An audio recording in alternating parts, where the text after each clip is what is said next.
Chapter 2, The Story of How We Met. If you're like most of our readers, you're probably wondering how Terry and I met.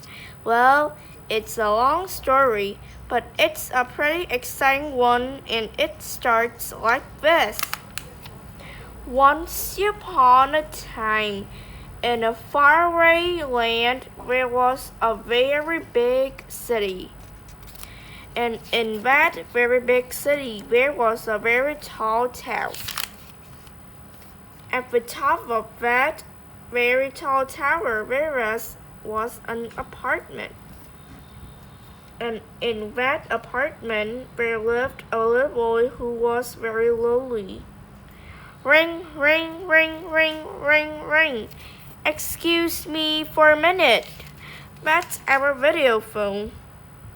I'd better answer this. It's probably Mr. Big Nose, our publisher. Yep, it was right. It's Mr. Big Nose. Nobody else in the world has a nose that big. What took you so long? He says. I'm a busy man, you know. But I was only 6 rings, I say. Don't argue, he says.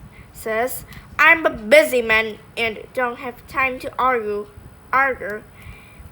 How's the new book going? So far, so good, I say. I'm telling the story of how Terry and I met. Great idea, said Mr. Big Nose. How did you 2 clowns meet anyway? Well, it's a long story, I said, but it's a pretty exciting one, and I don't have time to listen to long stories, says Mr. Big Nose. Save it for a book. Just make sure it's on my desk by next Friday.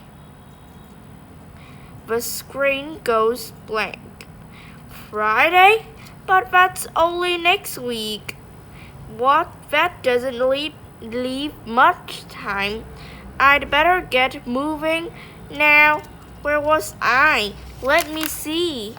The faraway land, the very big city, the very tall tower, the apartment, and the lonely little boy.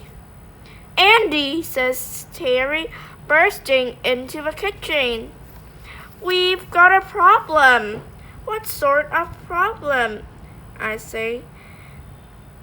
The sharks are sick. What's the matter with them? They ate my underpants.